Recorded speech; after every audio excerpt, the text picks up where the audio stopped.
Beri nama pedang ini Naga Puspa. Selamatkan dia. Jangan sampai jatuh ke tangan pendekar berwatak jahat.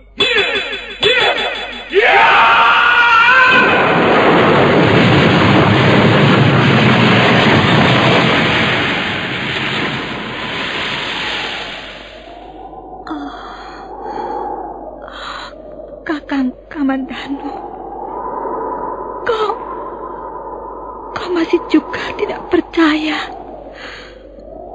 bahwa aku mencintaimu. Mesin, maafkan aku, Mesin.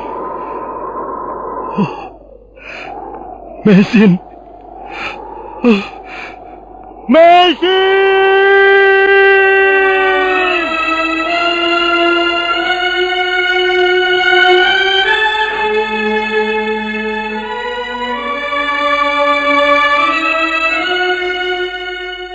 Tutur Tinula.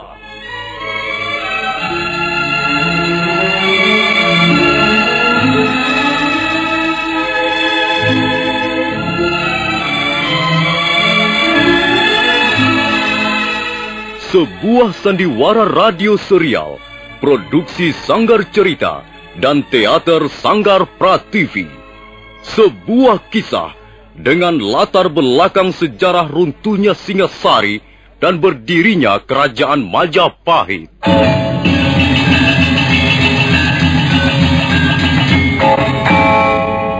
Sandiwara ini didukung oleh pemain-pemain radio yang sudah ternama. Ferry Fadli, Ivone Rose, dan Eli Ermawati.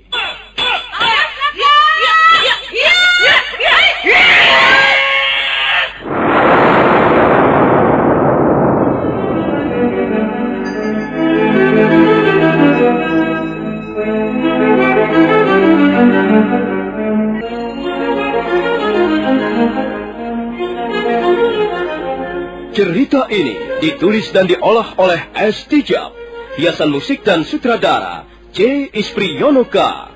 Kali ini mempersembahkan episode ke-10 dengan judul Pemberontakan Rangga Lawe.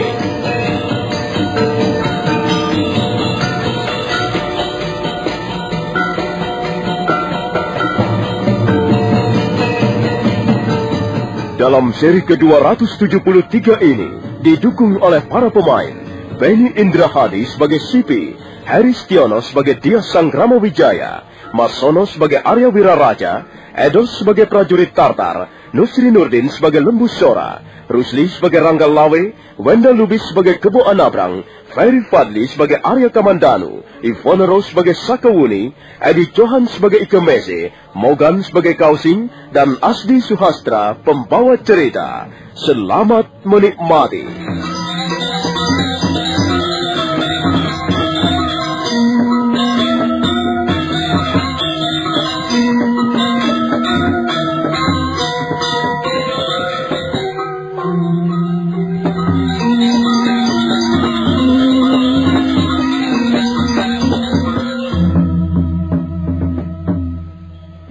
Suasana pesta masih terus berlangsung di Balai Paseban Agung di Istana Kediri.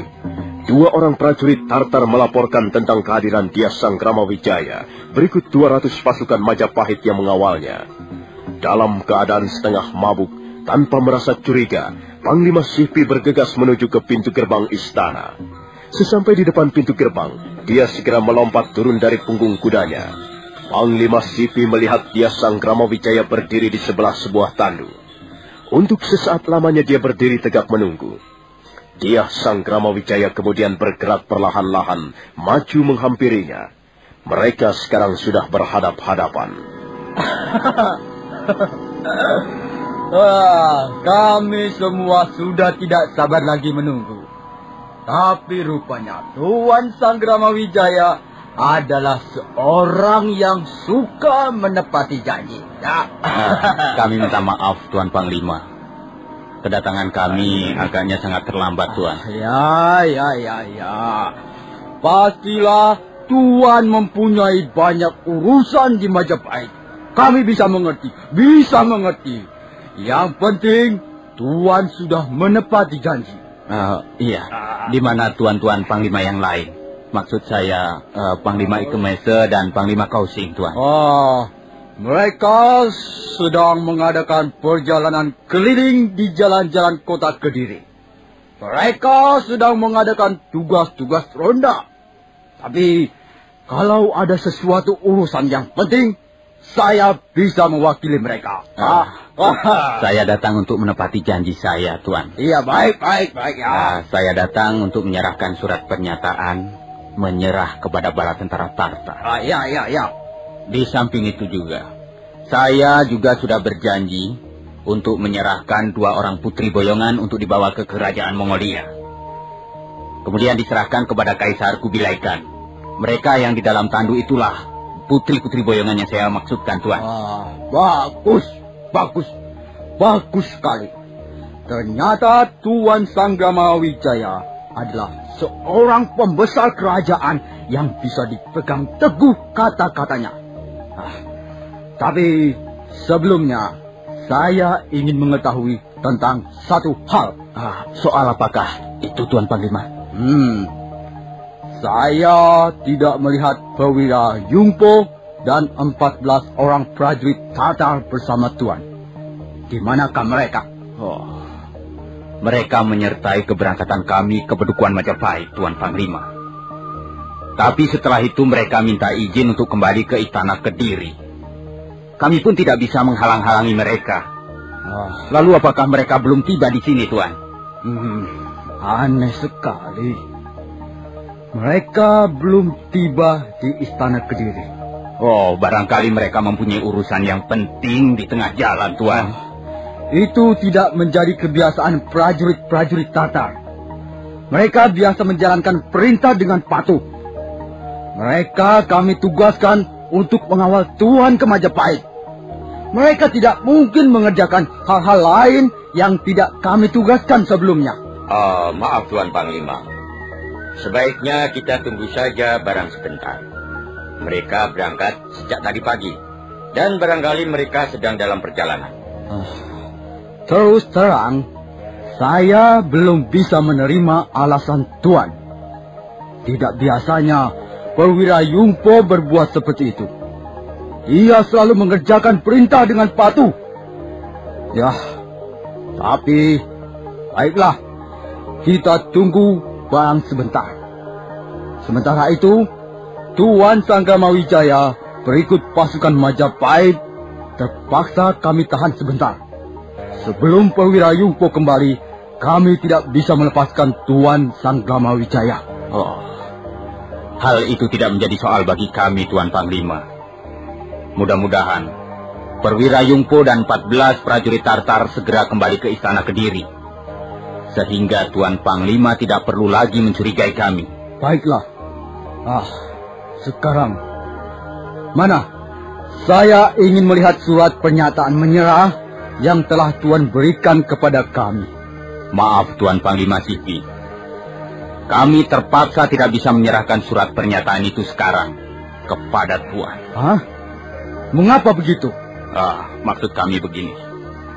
Kami ingin menyerahkannya secara resmi dalam suatu pertemuan. Kami akan menyerahkannya di depan tuan-tuan Panglima yang lain. Begini, Tuan Panglima Sipi. Ya. Surat pernyataan menyerah janganlah dianggap perkara murah. Hal ini menyangkut masalah harga diri kami sebagai penghuni bumi Jawa. Di samping juga harga diri tuan-tuan sebagai bangsa Mongolia. Ini menyangkut masalah kenegaraan. Karena itu sebaiknya surat pernyataan menyerah ini kami serahkan secara resmi di depan pertemuan yang juga bersifat resmi. Kalau soal putri boyongan, Tuan Panglima Sipi bisa menerimanya sekarang juga. Ya. Apakah putri boyongan itu yang berada di dalam tandu? Benar, Tuan Panglima. Mereka semuanya 2 orang putri. Mereka masih kerabat kerajaan Singasari. Mudah-mudahan saja Kaisar Kubilai Khan berkenan menjadikan mereka selir. Ya. Kalau Tuan Panglima Sipi berkenan, silahkan melihat mereka, Tuan. Ya. Rupanya kerajaan-kerajaan tanah Jawa ini mempunyai persamaan dengan kerajaan kami di Mongolia. Setiap negeri taklukan di daerah kami juga biasa menyerahkan putri-putri boyongan di samping harta benda kerajaan yang dikalahkan. Ya, baiklah. Aku akan melihat mereka sekaligus menerima mereka. Prajurit! Iya, Tuan Panglima. Buka pintu tandu dan bawalah 2 putri boyongan itu kemari. Cepat kerjakan. Baik, Tuan Panglima.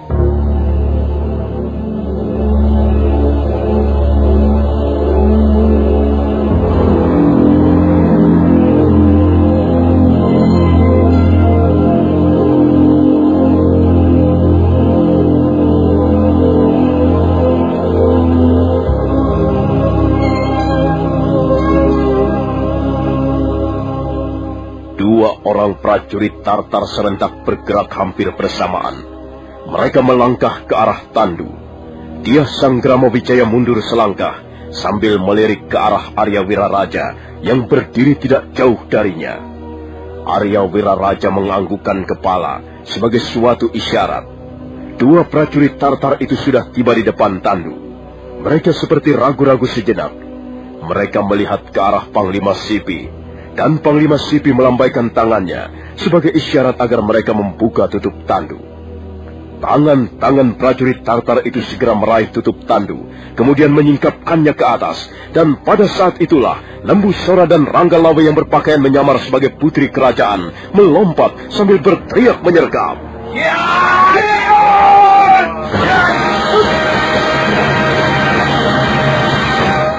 Tuan Sang Gramawijaya! Ada apa ini? Apa yang telah Tuan lakukan terhadap prajurit kami? Hai, Panglima Tentara Tartar. Kau tidak perlu lagi banyak bicara. Sekarang ini kau berhadapan dengan prajurit-prajurit Majapahit. Kau tidak pantas berkaca pinggang di depan Gusti Sang Gramawijaya. Dengarlah, Panglima pasukan Tartar. Kalian adalah pasukan asing yang ingin bercokol di bumi Jawa ini. Kami tidak menyukai kehadiran pasukan asing di negeri kami. Kalian harus segera enyah dari bumi Jawa. Kalau kalian ingin tetap bercokol di negeri kami, kalian akan berhadapan dengan pendekar-pendekar Majapahit. Oh, jadi begitu rupanya. Rupanya sudah terbukti bahwa kalian adalah kelompok manusia yang berwatak curang. Kami tidak ingin kemenangan kami kalian rampok begitu saja. Kalau kalian ingin membawa harta kekayaan istana Kediri, kalian harus lebih dulu menumpahkan darah dalam peperangan melawan bangsa kami. Ayo Panglima Sipi, majulah, hadapilah Rangga Lawe. Kalau kau gentar, kau boleh mengerahkan pasukanmu itu. Kami tidak bakalan mundur barang setapak, sedumuk batu, senyari bumi. Akan kami bela sampai mati. Tanah air kami adalah milik kami. Kami tidak akan mengizinkan orang lain menginjak-injak bumi pertiwi tempat kami berbakti. Ayolah Panglima Sipi. Tunggu apa lagi? Hadapilah pendekar-pendekar Majapahit. Kalian jangan sombong. Kami adalah tentara-tentara yang terlatih.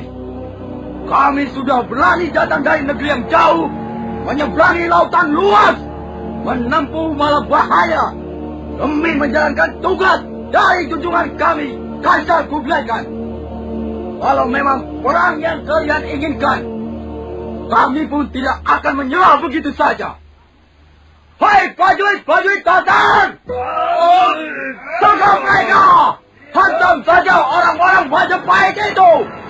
Mereka sudah melecehkan kita. Mereka wajib kita bunuh. Ayo! Serang!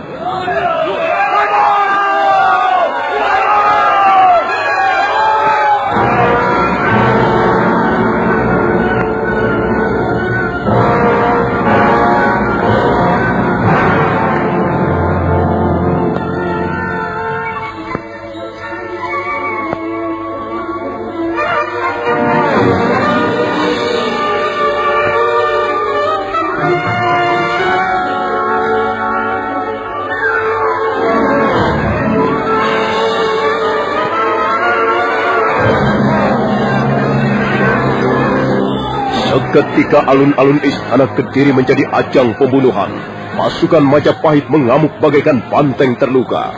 Demikian juga Lembu Sora dan Rangga Lawe mengamuk. Lembu Sora dengan pedangnya yang berukuran besar membabat kiri kanan, sementara Rangga Lawe dengan keris Megalamat telah membunuh berpuluh-puluh prajurit Tartar. Mayat-mayat mereka bergelimpangan kiri kanan. Langit kota Kediri bagaikan kelam. Mega-mega hitam berarah ke utara sambil menyanyikan rintihan peperangan.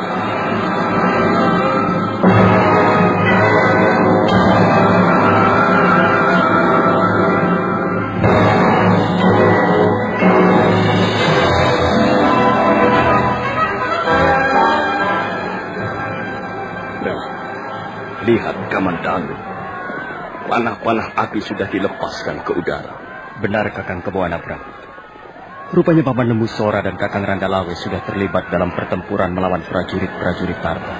Kita harus segera datang membantu mereka. Iya, kita harus bisa membobol pintu benteng ini dan menghambur ke alun-alun istana Kediri. Kukira pasukan Majapahit dari sayap kanan pun sudah bersiap siaga untuk menghambur masuk. Oh ya, Kamandanu. Kudengar kau mempunyai sebilah pedang yang ampuh. Dapatkah kau menjebol pintu benteng ini dengan pedangmu? Kalau memang diperlukan, akan saya laksanakan, Kakang. Tunggu sebentar. Arya Kamandanu kemudian memejamkan kedua belah matanya. Dia menarik nafas panjang 3 kali.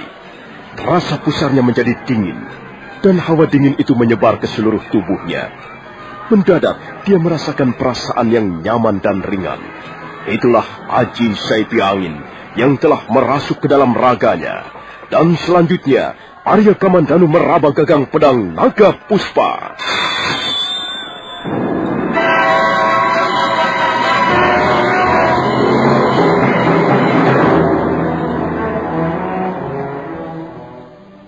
Walaupun sudah pernah melihat kehebatan pedang Naga Puspa, Kebo Anabrang masih ternganga keheranan. Demikian juga prajurit-prajurit Majapahit yang berjumlah sekitar 500 orang yang berbaris di depan pintu gerbang samping. Mereka ternganga keheranan melihat pamor pedang Naga Puspa yang memancarkan warna darah. Arya Kamandanu kemudian melangkah perlahan-lahan mendekati pintu gerbang. Dan kemudian secepat kilat, dan gerakannya itu hampir tidak terlihat oleh pandangan mata biasa, Arya Kamandanu melompat bagaikan terbang.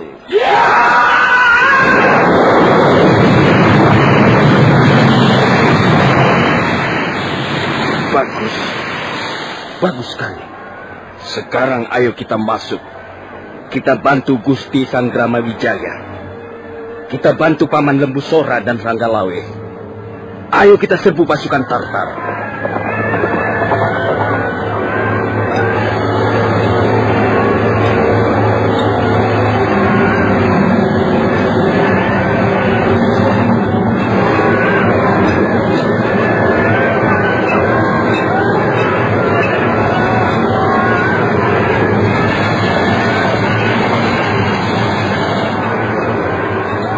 Pasukan Tartar menjadi kebingungan. Bantuan dari Kebo Anabrang bersama 500 orang prajurit Majapahit menjadikan mereka kebobolan.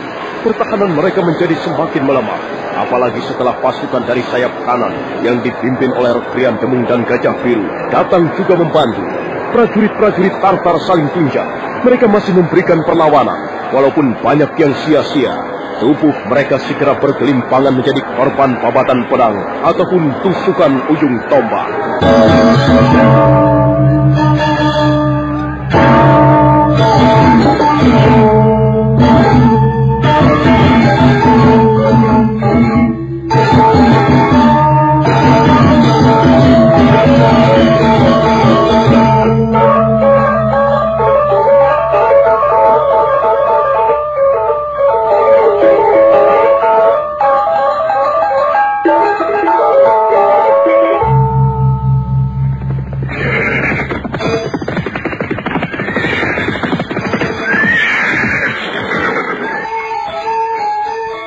Perasaanku malam ini tidak enak, Panglima Kausing.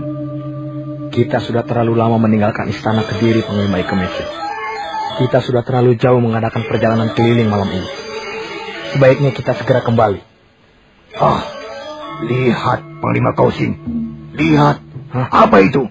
Sepertinya ada panah-panah api berterbangan di udara. Apa yang terjadi? Jangan-jangan telah terjadi pertempuran di alun-alun Istana Kediri. Oh, jangan-jangan telah terjadi baku hantam di antara teman-teman kita. Ayo, Panglima Ika Mese. Kita lihat apa yang terjadi. Baik, Panglima Kausing. Ayo, kita kembali ke istana. Kita lihat apa yang terjadi. Ayo, cepat.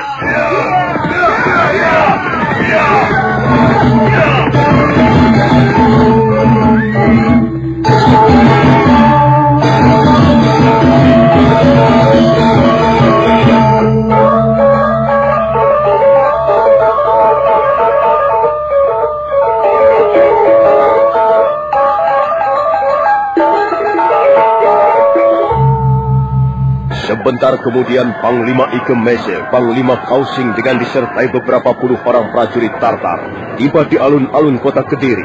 Mereka segera menghambur masuk dan mereka terkejut melihat ada pertempuran sengit di tengah alun-alun. Panglima Ika Mese segera menyadari apa yang baru saja terjadi. Raja, ini pasti Sanggrama Wijaya. Pasti Sanggrama Wijaya dengan pasukan Majapahit yang telah berbuat terhadap kita. Kalau begitu, ayo kita cari Panglima Situ. Kita harus segera menentukan tindakan yang tepat, Panglima Ika Mese. Iya.